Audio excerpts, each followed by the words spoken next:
Is this episode 10? Oh yeah. Is it? Ta-da!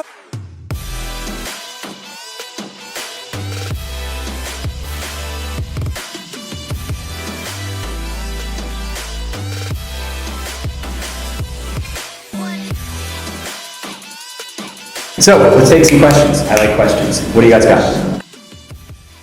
Hey everybody, Dave and Nikki, we're back with episode 10. We are fascinated by the traction we get over podcasts. I know the native viewing in YouTube is one way to view stuff, but what we're learning right now by doing this is that there's a whole new world out there of people who listen to stuff on the train, in the car, on the way home. And podcast is enormous. So check us out over all the places that we're podcasting as well.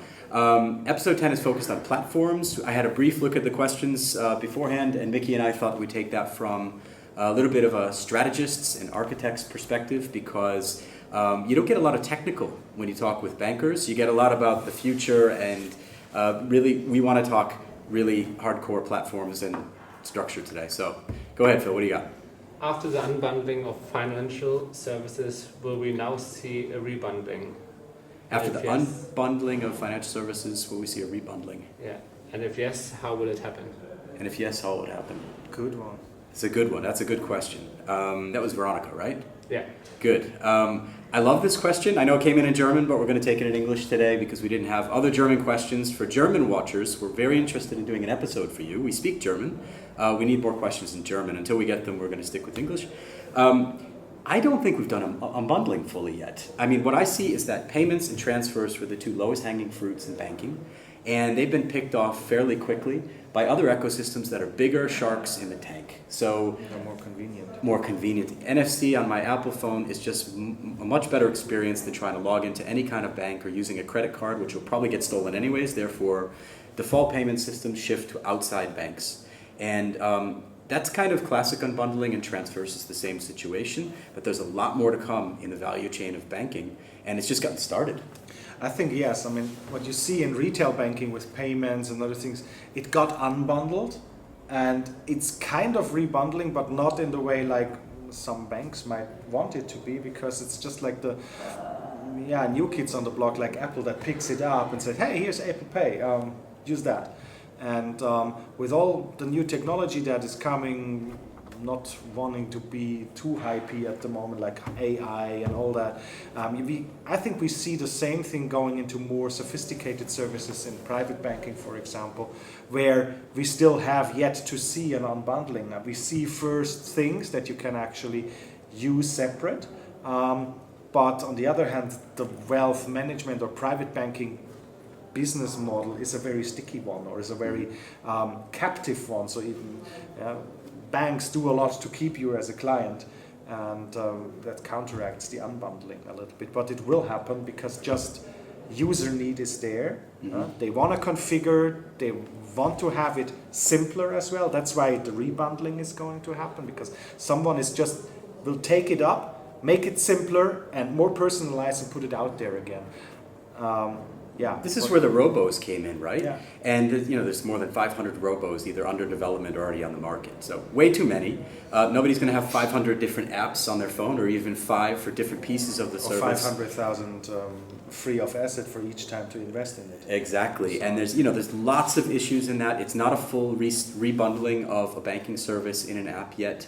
Try to onboard existing investments you have in 6 different pension funds and ISAs with a robo. You can't do it, and that's no takeoff on the robos, but I think a lot of the value chain itself is in the advisory part, in the wealth planning part, when you have more complex wealth. I haven't seen a platform that really mobilizes digital assets yet. And digital assets, I mean, when you have a new digital product, say Snapchat or Facebook or Uber, it doesn't look anything like what calling a taxi was, and therefore it's totally different. And what I'm seeing is that people are kind of taking out pieces of the existing banking architecture and recreating it into another Frankenstein. And the world doesn't need more apps, and it doesn't need more Frankensteins in terms of unbundling and bundling. Yeah, I think it's exactly that. I mean, it needs something new. You will have the plumbing services that you need for doing banking or more sophisticated banking in due time. Some of them are already there. But what is missing at the moment is the next big thing of more sophisticated banking to be happening. Just because you have it as a microservice and you paint it blue or digital for that moment doesn't solve the client need of having it in a much more convenient form with one button or whatever it is then to have it on there. Maybe that's the total wrong approach, because maybe wealth and private banking and all this have nothing to do with phones with mobile phones or portable computers in the end. But yeah, that's exactly the part that is missing. Somebody has to find out what the missing piece is between user and very technical end service. There's a whole thing that is missing, which is today filled by the relationship managers, client advisors, and all that. They do all that. And the question is, that doesn't scale that much because you can only have so and so many meetings a day. The question is, can you make that more digital and maybe give the client advisor abilities to do something more sophisticated? I gotta have a little bit of a rant about this. And I'm sorry we're taking too long in this question, but this just kills me. You see everybody confusing artificial intelligence and blockchain and every other tech term that comes up as banking innovation. I have not seen the Uber, the Amazon, the Airbnb in banking yet. The internet has just gotten started, people. And therefore, banking is the lowest end of the low end of the fruit, right? We're one of the lowest margin industries using the internet as a front end to clients. And what you see every bank doing is still trying to catch up with e-banking, which I had in the US and small credit unions 15 years ago. And I think from then a wealth management perspective, we're 1% done. The job is not even there yet to be had. So, unbundling, I think, has just started. I don't think we're ready to talk about bundling yet. When it does bundle over something else, it's going to be bigger sharks in the tank, bigger ecosystems. My example of Apple Pay is that it just leaves the banking ecosystem. It's owned by Apple Payments. That's the future. What's our next question? I'm angry. What's our next question? Nobody can answer that question. Veronica, don't ask me any more questions. What's your next question? We've got one question from Arthur.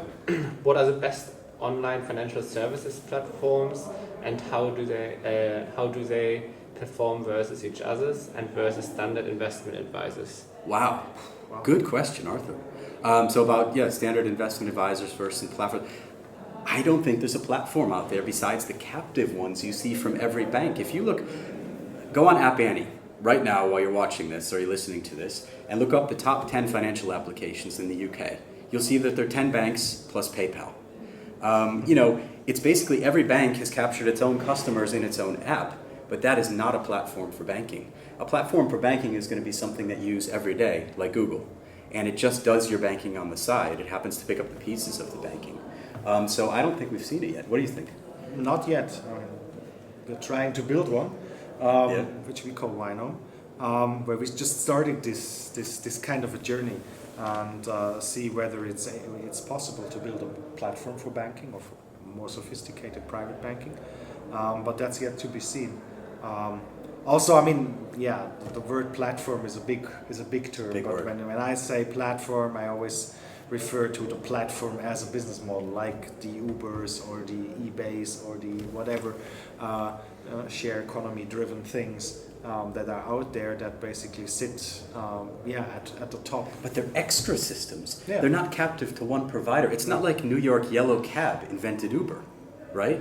They could have. They should have, but they didn't. I think every bank thinks it has its own platform. You can trade every instrument with me. I have a universe of several 100,000 things, but you're still captive. It's plumbing. That's plumbing platform. The question is, what is a user-centric platform, and how does a user-centric platform approach look like? Yeah. And in the end, it's just like you have several service providers. Just take Uber as an example. You have several more or less independent service providers, and you stand on the corner of whatever Market Street and First Avenue or whatever, and say, taxi now, or ride now, not a taxi in this way. And that's how the things change. In the end, Uber is just sitting at the beginning of the client journey, or a platform for that matter, often sits in these first 20 days or first 20 seconds, depending on how sophisticated the business is. And drives the client experience from there and adheres to client need or user needs from there. And all the rest is then still the same. I'm going to use our Winome experience as well, and not to push it as a product, but we're actually trying to create an open finance platform that goes outside the captive banks that create something. And what we learned is that the first 20 days in our university level research that we did, where someone seeks new private banking or wealth management services, they're on the internet. They're not talking with one of your financial advisors, Mr. Bankers, and therefore they're in Google, and what are they getting back? Paid advertising. Paid advertising. So if you live in Switzerland, you're getting whatever banks are here, and if you live in the UK, you're getting whatever banks are there, whoever's paying most that week for advertising, rather than, hey, how do I actually approach the problem? And look at that versus my TripAdvisor experience today, right? I don't know who the providers are. I didn't even look at the airline name anymore. I just say, I want to go to Malaysia and Thailand. I've got 2 weeks. What are the number one hotels? What's the most convenient flight? And between Google Flights and TripAdvisor, I booked my stuff for my family within, I don't know, half an hour. I don't even care what the airline is called. And compare that to 20 years ago, you used to have to call each airline, compare flights over the telephone, get paper tickets. It was a major pain in the butt. And today, traveling is easy, and I think banking will be easy. And the journey just started. Yeah. Any more questions for today? Or that's a pretty full episode. We've got one more. We've got one more. Okay. Do it.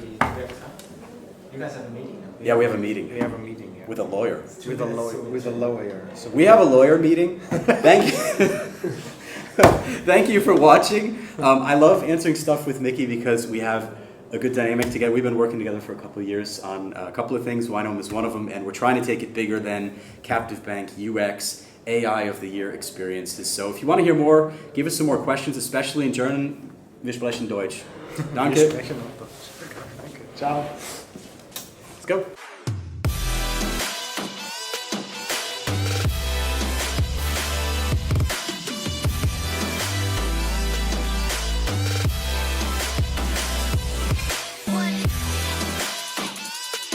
So let's take some questions. I like questions. What do you guys got?